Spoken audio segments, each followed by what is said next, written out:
네, 오늘은 소액 투자로 어떻게 쉽게 토지를 사고 그걸 가지고 같이 수익을 올릴 수 있는지 그런 것들에 대해서 한번 이야기를 나눠보겠습니다. 자, 먼저 소액 투자로 쉽게 투자할 수 있는 방법이 뭐가 있을까요? 토지에 대해서. 가장 기본적인 거는 이제 뭐 경매죠. 예. 아, 그런가요? 예, 상대적으로 이제 어떤 토지냐 또 다른데요. 이게 참 이 토지 부분은요 굉장히 좀 범위가 넓어요. 네. 예, 그래서 이 토지와 관련돼서 전문가들이 상당히 많을 정도로 이게 세부적으로 좀 많은데요. 먼저 도시지역 내에 있는 토지다 그러면은 아무래도 가격이 좀 높아요. 예, 그래서 뭐 예를 들면은 다른 지역에 비해서 좀 더 가격대가 뭐 같은 논밭이라도요. 이쪽이 뭐 어디 경기도 쪽에 또 빠져 있는 저기 전이라고 하면 뭐 평당 뭐 10만 원, 20만 원 한다 그러면 도시 지역에 있다 그러면은 또 한 100만 원, 50에서 100만 원 사이에 이렇게 나오는 경우도 있고 그러거든요.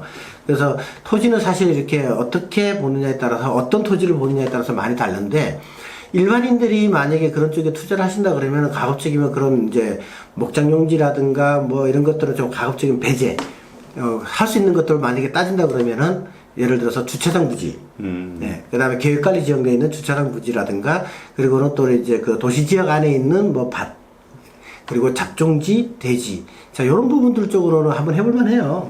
예, 그리고, 별도의 기술이 있지 않는 이상, 농사 짓는 기술이 있지 않는 이상은 가급적이면은 벗어나지 않는 게 좋고요. 저렴하게 구입하는 방법 중에 하나는 이제 경매. 예, 경매가 굉장히 저렴하게 구입을 할 수 있는데, 일반적으로 우리가 토지 그러면은 대부분 쉽게 생각하는 게 뭐냐면 임야 쪽이라든가 논밭이에요. 그 다음에 이제 잡종지 이렇게 얘기 생각을 많이 하는데, 임야 같은 경우는 이제 가격이 많이 떨어져요. 예, 상당히 많이 떨어지는 경우가 있는데, 수도권 쪽에서는 우리가 그런 걸 개발하기는 굉장히 힘들어요. 임야 같은 경우는. 그런데 수도권 쪽을 좀 벗어나게 된다 그러면은 이제 뭐 여러 가지 또 개발하는 방법이 있는데요. 뭐 예를 들면 자연권 수련 시설을 만드는 거. 예, 우리가 자연권 수련 시설이라고 그러면은 저기죠. 우리 왜 극기 훈련하는 거 우리 많이 보실 거예요. 그 산에서 막 이렇게 뭐 이렇게 장애물 같은 거 띄워놓고 하는 게 그게 이제 자연권 수련 시설인데요. 자연권 수련 시설을 만들 수 있는 땅이면은 유스 호스텔을 지을 수 있어요. 아, 그래요? 네. 자, 유스 호스텔을 지으면은 그 땅은 대지로 바뀌는 거죠.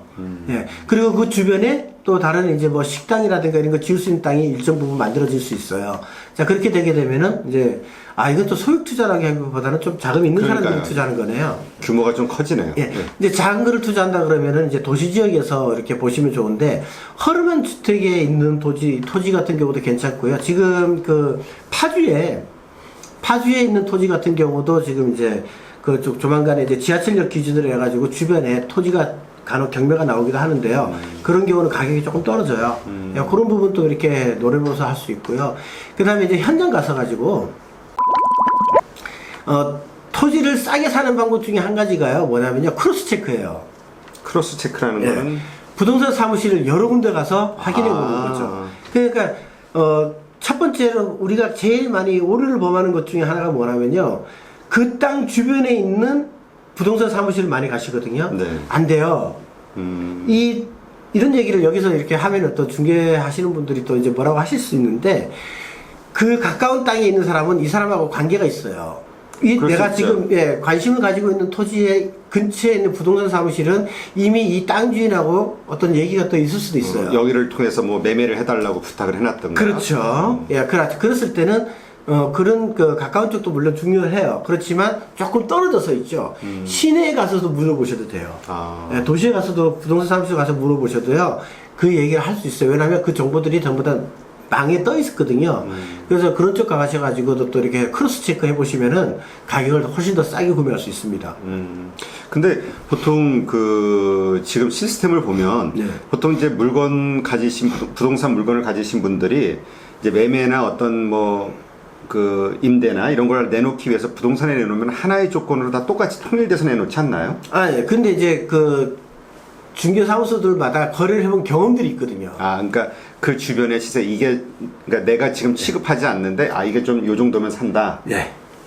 이 정도의 가격일 것이다. 왜냐하면 그 주변에 여러 가지를 이렇게 거래해본 경험이 있기 때문에요.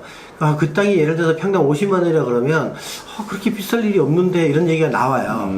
그러면 이제 좀 자세하게 이렇게 좀 질문하셔가지고 좀 진행해 나가시면은 예, 싸게 살 수 있는 방법 중에 하나죠.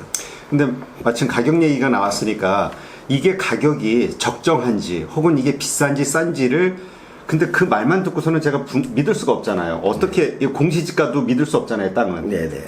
어떻게 이걸 좀 적정 가격을 산출할 수 있을까요? 토지에 있어서 적정 가격은요, 사실 개인마다 편차가 크죠. 예, 그거를 적정 가격이라고 할 수도 없고 내가 산 가격이 적정 가격이 될 수밖에 없는 거죠. 이 토지와 관련돼 가지고 특히 이제 우리가 도시 지역이라든가 가격이 여기 거래가 자주 일어나는 곳은 상관이 없어요. 그러면 가격이 벌써 어느 정도인지 나와 있으니까. 근데 보통 이제 외곽에 떨어져 있는 우리가 오늘의 주제가 좀 이제 토지가 좀 외곽에 있을 때를 많이 하는 거니까 네. 떨어져 있다 그러면은 그 가격에 그 토지에 대한 것을 적정 가격이라는 건 사실 굉장히 어려워요. 그러니까 결국은 발품 파는 수밖에 없죠. 뭐 주변에 사례가 어떤 것들이 있었다든지 이런 것들. 그리고 이제 경매시장 쪽에서도 물건 가격을 알아보는 방법도 있어요. 경매 정보지 보면은요 오랫동안 거래가 이루어졌던 경매 낙찰 가격이 이루어졌던 사례들이 있어요. 그리고 그런 데서 감정 평가 가격도 있고요. 예, 그래서 그 사례들을 좀 이렇게 같이 이렇게 비교해 보시면은 아무래도 가장 내가 좀 남들보다 좀 저렴한 가격에 구매할 수 있을 겁니다. 그러면 우리가 일단 토지 투자라는 큰 범위에서 조금 좁히면 그러니까 지역으로 한번 좁혀 볼게요. 아, 그게 좋죠. 예. 지역으로 좁히면 그래도 그냥 유망한 지역이라든가 괜찮은 지역, 개발 가능성이라든가 이런저런 거 따져서 투자 가치가 있는 지역은 어느 지역으로 산정을 짓고 조사를 하는 게 좋을까요? 자, 토지 투자의 가장 기본은 대중교통이고요. 또 하나 두 번째는요, 사람이 들어가서 살 수 있느냐 없느냐죠. 이걸 두 가지 요것만 잘 기억하시면 됩니다. 그러면 대중교통이 만들어질 수 있는 공간들을 해서 찾아보시는 거죠. 가보시면 돼요. 근데 그게 좀 약간 좀 애매하거든요. 예. 대중교통이 들어설 수 있는 곳이라는 게, 그러니까 우리가 이제 좀 토지 얘기하니까 조금 시내에서 떨어진 외곽 지역, 시골 논밭일 수도 있고 임야일 수도 있는데, 그럼 거기에 버스 정거장이 있냐 없냐, 혹은 들어설 만하냐 아니냐, 이걸 보라는 건가요? 그렇죠. 일단 기본적으로요, 버스 정류장의 터미널이라든가 지하철이라든가 들어갈 수 있는 공간, 그리고 사람이 살 수 있는 공간, 일단 15도 이상 경사도 진대는 안 들어가요. 아, 기본적으로. 땅이 15도 이상 경사졌으면. 네. 그런 자리는요, 전원주택이라든가 펜션 사업 하는 데죠. 네. 그 외에는 대부분 이제 15도 각도 경사도 밑에는 사람들이 이제 살 수 있는, 거주할 수 있는 공간들이 형성이 되죠. 그런 공간에서 주거 환경들이 좀 갖춰져 있는 곳. 네. 그리고 그런 공간에 반드시 대중교통이 다닙니다. 안 다닐 수가 없어요. 자, 이제 그런 공간들을 위주로 먼저 해보시면 되고요. 또 하나는요, 관공서들이 들어가는 지역들을 우리가 주변을 많이 찾아봅니다. 지금 현재 제가 이제 지방 같은 경우는 아직 얘기를 하기가 좀 어렵고, 서울 수도권에 같은 경우는 이번에 이제 제가 앞전에서도 그런 말씀을 드렸는데, 이제 외곽에 이렇게 이제 순환 지하철이 생기는데요. 우리도 결국은 일본처럼 아주 복잡하게 거미줄처럼 이렇게 얽히게 돼 있습니다. 지하철이. 자, 이런 공간에 이제 찾아내는 방법인데요. 대부분 이제 지금 금방 말씀드렸듯이 지하철의 출구가 만들어지고 하려 그러면 대부분 평지예요. 예. 지금 이제 그 중에서 우리가 북쪽, 동쪽에서 우리가 하면 북동쪽 방면에 가시게 되면은 그런 공간들이 지금 아직 개발이 안 돼 있는 공간들이 많은데 지하철이 앞으로 개통이 될 거예요. 자, 그 지하철이 개통된다는 건 무슨 뜻이죠? 사람이 많이 유입이 된다. 그렇습니다. 사람을 유입시킬 수 있는 공간이 된다라고 생각하시면 됩니다. 그래서 서울 수도권에서는 이제 그런 쪽에 투자하시는 거고요. 지방에서는요, 가급적이면 지금 이제 아주 소규모의 도시들은 이제 나중에 소멸된다고 생각하셔야 돼요. 소멸되고 거기에 대해서 우리가 영농법인들이 농사 짓는 땅이라고 생각을 하시고, 거기서 제일 가까운 도시, 예, 거기서 도시를 찾아서 도시 주변에 이제 또는 도시 내부에 이런 것에 대해서 투자하시면 좋을 것 같아요. 그러니까 지금 잠깐 중소도시 소멸 이야기가 나왔으니까 우리가 일본의 사례를 보면서 일본에 보면은 대도시 외곽 지역에 보면은 조그맣게 만들어놨던 신도시들, 네. 거기에 주택이 전부 비거나 노인들만 살거나 폐가가 되고 있거나 이런 식의 뉴스들이 많이 나오지 않습니까? 네, 네. 그러니까 이것이 한국에도 우리가 이제 일본을 따라간다고 하니까 한국에도 그렇게 될 수 있다. 근데 이제 그것이 결국 중소도시 위주로 그렇게 될 것이다라고 생각을 하시는 거죠? 네, 맞습니다. 예. 이미 그 선행 연구 논문들이 그런 것들이 많이 있는데요. 예, 이제 각 이제 시골의 지역에 이제 지역 소규모 도시들의 그 저기 빈주택들이 많이 이제 나타나게 되면서 이제 그와 관련된 문제들이 지금 많이 발생하고 있다라는 것들 논문들이 여러 편들도 있고요. 그리고 사실 지금 이미 언론에도 많이 보도가 됐어요. 뭐 그런 그 지역에 있는 그 주택들이 지금 거의 폐가처럼 이렇게 돼가면서 하는 것들이 있는데, 그런 도시들이 전부 다 작아지게 되면서 없어지고 결국은 이제 중소규모 도시로 다시 이제 만들어지는 그런 형국으로 가게 되기 때문에요. 그런 도시들을 위주로 해가지고 또 이제 투자할 수 있는 공간들을 찾아보면 되는데, 가장 이제 쉽게 볼 수 있는 것은 인구 증가율이거든요. 근데 지금 이 인구 증가율의 저기를 보시게 되면 전부 다 그 중소도시도 정말 인구가 전부 다 줄어들고 있단 말이에요. 그렇죠. 예, 그래서 그런 거를 분석하실 때는 좀 많이 조심하셔야 돼요. 아마 제가 봐서는 우리나라의 도시의 핵이 한 5개, 6개 정도로 이렇게 핵을 만들어지게 되고, 거기에서 이제 아마 좀 많이 좀 주변들이 많이 없어질 거라고 보고 있습니다. 그러니까 이제 광역시별로 네. 이제 다 뭉쳐질 것이다. 이제 예, 그렇게 예. 생각을 하시는 저는 거죠. 그렇게 생각하고 있습니다. 그러니까 광역시는 지속해서 개발이 계속 확장돼 갈 수밖에 없다. 네, 맞습니다. 그리고 나중에 그 외곽의 예. 소규모 도시들은 점점 예, 축소되고, 없어지죠. 예. 지금 우리가 토지와 관련해서 일단 계속 주거용 쪽으로 예, 이렇게 생각을 했는데, 공장 용지가 됐든 뭔가 또는 산업 용지가 됐든 이런 쪽으로도 개발될 수 있는가, 가능성 있는 수익을 낼 수 있는 그런 토지들도 있을까요? 그렇죠. 그런 공간을 찾으시려 그러면은 아무래도 이제 도심권에서는 어렵다고 생각하셔야 됩니다. 서울 도심권에서는 이제 중공업 지역들을 이렇게 지정이 되어 있는 공간들이 따로 있어요. 그럼 이제 다음은 이제 대부분 수도권인데요. 수도권 주변에 이제 주거 환경 주변에 이제 우리가 그런 공장들이 많이 생길 수 있거든요. 근데 대부분 이제 그런 거 투자를 하시려 그러면은 도로예요, 도로가 잘 갖춰져 있는 공간. 왜냐하면 물류를 그렇죠. 예상을 해야 되거든요. 그리고 이제 철도, 그 철도와 관련돼서 한 것하고 그 다음에 도로와 관련된 것에서 따라가셔가지고 투자를 하시면은 가능성이 있는데, 사실 이 공장을 짓는다라는 것은 대규모 공장을 공업단지를 짓는다는 것은 어떤 지자체 정책에 의해서 만들어지는 거기 때문에요. 사실 그것을 정보를 미리 알기는 사실 어렵습니다. 그 일반적으로 생각하는 왜 조그만 용지를 조그만 개별 공장들이 이렇게 사용할 수 있게 하는 그런 것은 좀 어렵고, 정책적으로 단지를 만들어서 그 안에 들어가는 그렇죠. 수용되거나 하는 이런 쪽으로밖에 생각하는 게 맞습니다. 낫다는 네. 얘기신 거죠? 왜냐면 지금 여기에 공장을 우리가 저기 수도권에 가면 공장 설립할 수 있는 땅들을 많이 해주지만 그게 그 땅이 공장으로 돼갖고 가격이 또 이상 상승하는 거는 또 별개 문제거든요. 네. 근데 그걸 가지고 또 도박하기는 좀 어렵죠. 일반인들이 보기에는. 그렇죠. 그러니까 그런 분들은 대부분 이제 그렇게 이제 산업단지를 만들면 산업단지를 기준으로 해서 하시는 게 나을 거예요. 그러니까 지금 말씀을 들으면서 제가 느끼는 건 뭐냐면, 우리가 이 주택 같은 경우는 이게 회전 가능성이 있잖아요. 제가 좀 그렇죠. 손해를 보더라도 팔 수가 있으니까. 네. 근데 이게 보니까 토지는 한 번 사면은 딱 그 용도에 맞는 임자가 나오기까지는 그냥 힘들죠. 팔기가 힘드니까. 또는 수용되기 전까지는 또 힘들죠. 그러니까 가능성이 약한 것들은 아예 안 하는 게 낫겠네요. 네. 그래서 토지의 가장 기본적인 거는요, 사람이 가장 많이 와서 빨아주는 땅이 그 토지 투자에 가장 좋은 거거든요. 자, 그런 면에서 본다 그러면은 이제 앞으로 발전 가능할 수 있는 거. 제가 이게 도면을 좀 이렇게 같이 해서 보여주면 참 좋은데요. 네. 자, 도시를 만듭니다. 도시가 확장이 되죠. 확장이 되면은 전체적으로 다 도시를 만들 수는 없어요. 자, 도시가 확장이 되면 여기에 이만큼 만들고, 여기에 이만큼 만들고, 이만큼 만들고, 이런 식으로 도시를 만들거든요. 그러면 중간중간에 비어요. 네. 이 중간중간에 비어있는 공간들이 다음 개발 지역이거든요. 자, 이제 그런 것들을 이렇게 좀 포커스를 맞추시면 되는데, 서울 같은 경우는 위성도시까지 갈 수 있어요. 위성도시라 그러면 좀. 우리 지금 이제 저기 2기 신도시 짓고 3기 신도시 예. 짓고 하는 것들. 예를 들면은 서울시 내에 사대문 안에 도심권, 그리고 지하철 2호선 도는 공간들의 이 외곽 쪽에 부도심.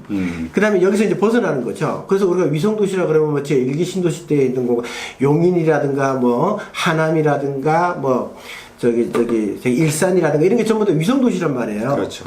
자, 그 위성도시들을 이렇게 보시면 중간중간에 더 비어있는 데가 굉장히 많아요. 지금 특히 제가 아까 좀 앞에서 말씀드렸듯이 그 일산 지역 쪽에서, 의정부 지역 쪽에서, 그 다음에 구리 쪽, 요렇게 보면은 그 라인을 외곽 라인 하고요. 그 다음에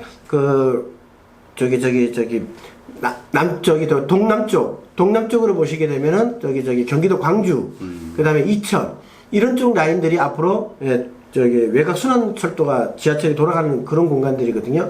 그래서 보시면 그런 공간들이 전부 다 비어 있어요. 그렇지만 또 마을이 있고 관공서도 있단 말이죠. 찾아가 보시면 돈 벌 수 있습니다. 아, 예, 그런 공간에 지하철역 들어옵니다. 그러니까 결국은 어쨌건 간에 토지건 뭐 주택이건 사람들이 모여있는 대도시 위주 근처 예. 다 이쪽이네요. 그렇죠? 진짜 프로들은 그런 걸 안 할 수도 있는데 진짜 프로들 같은 경우는 임야라든가 이런 데로 가요. 그렇지만 여러분들이 지금 그 정도의 이 정도 임야를 투자해서 돈 벌 수 있는 정도의 수준들이라 그러면요, 그건 완전 전문가예요. 완전 프로 중에 프로예요. 저도 그 능력까지는 못 가요. 그렇다면은 여러분들이 할 수 있는 부분들이 갈 수 있는 부분은요, 지금 금방 제가 말씀해드린 개발 가능성이 있는 공간. 그 이제 앞으로 지하철 철로가 생기고 열차가 생기고 이런 공간들, 그런 공간을 찾아가시면요, 반드시 성공할 수 있습니다. 네. 지금 기회입니다. 아, 왜 기회라고 생각하세요? 지금 도면이 나왔는데요. 지금 어디가 다 지금 안 나왔냐면, 제가 좀 전에 말씀드렸던 북쪽, 동쪽 해서 북동쪽의 라인에서는 아직 철도 들어가는 위치가 안 나왔어요. 이미 그 파주 쪽에서부터 인천으로 돌아서 용인 쪽으로 가는 것까지 나와 있어요. 예. 근데 지금 안 나와 있는 곳인데, 지금까지 제가 가르쳐 드렸던 곳이 역 들어올 겁니다. 네. 그러면 그 노선을 지금 알 수 있는, 지금 이제 앞으로 개발 예정 그 노선을 알 수 있는 정보는 어떻게 구할 수 이제 있죠? 이미 나와 있고요. 예, 이미 언론에 보도됐어요. 그 용인 쪽으로 해가지고 원산면 쪽으로 해가지고 돌아가는 라인까지 나와 있거든요. 그 다음에 이제 연결시키는 거는 이제 제가 별도로 또 그려놨는데, 빅데이터가 저기 GIS 프로그램 가지고 그려놨었는데요. 그 라인은 이제 의정부 쪽 외곽 쪽으로 해가지고 고양시 파주 쪽으로 돌아가는 라인이 생겨요. 이렇게. 네. 이제 그 라인을 한번 이렇게 보시고 거기에 평지, 경사도 아까 말씀드렸듯이, 그리고 마을이 있는 곳, 관공서가 있는 곳 위주로 하시면은요, 거기는 반드시 지하철이 들어옵니다. 그 개발, 그러니까 앞으로 어디에 지하철이 들어오고 하는 그 노선도 같은 거 있지 않습니까? 지역. 요런 걸 볼 수 있는 앱인가? 무슨 그 홈페이지? 사이트? 네, 이게 사이트가 있다고 하나 있는데요. 네.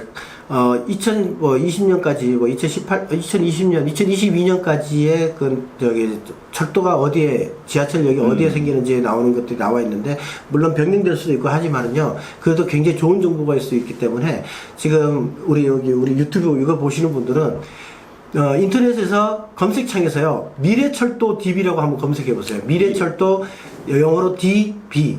아니면 그냥 미래철도 검색하시면은요, 이거는 무료 사이트예요. 전국에 이제 그 철도와 관련돼서 일하시는 분들이 만들어준 사이트니까, 무료니까 한번 이렇게 활용해 보셔도 굉장히 큰 도움 되실 겁니다. 그럼 그거 사이트를 들어가 보면은 2020년까지의 네, 2022년까지 2022년까지의 모든 예정까지도 다 나온다. 네. 노선이. 네. 좋은 정보가 될 것 같네요. 네. 자, 그럼 이제 토지를 구매를 할 때 결정을 했습니다. 토지를 구매를 할 때 정말 확인해야 되는 것들이 있잖아요. 어떤 것들을 확인해야 될까요? 일단 우리나라 사람들은 분묘 싫어합니다. 네? 분묘. 분묘, 무덤 있는. 분묘 싫어하시죠? 무덤 있는 거. 무덤 있는 것들은 아무래도 좀 많이 피해야 되고요. 또 하나는요, 그늘진 곳으로 가는 건 안 좋아요. 그늘진 곳에 또 무덤 있는 경우는 대부분 이제 물이 많이 차 있어요. 그러니까 그늘진 곳을 말고 좀 이제 우리가 남향을 보고 있는 곳, 이런 쪽으로 좀 이렇게 찾아보시고요. 그리고 또 한 가지 있다 보면 또 우리나라 사람들이 물을 좋아해요. 그래서 이제 물이 흐르는 공간들을 많이 이제 선호를 하고 계시는데, 그런 부분도 좀 이렇게 같이 이제 가서 보시고 볼 수 있으면 좋고요. 그 다음에 이제 안반이 많은 곳은 좀 피하시는 게 좋죠. 안반. 이 돌이 많이 있는 곳들은 아무래도 나중에 주택을 하기에도 굉장히 좀, 건축물을 지어도 굉장히 어렵습니다. 그래서 이제 안반이 많은 곳을 좀 피하시는 것도 좋고요. 그 외에 지금 당장 생각나는 거는 그 정도. 아까 얘기하신 경사 15도. 경사도 반드시 확인하시는 게 좋고요. 그러면 이제 이거는 우리가 이제 땅을 살 때 그 입지와 관련돼서 체크를 해야 되는 거고, 그 명의 이전을 한다든가 이 계약을 하는 과정에서 좀 체크해야 될 건 없나요?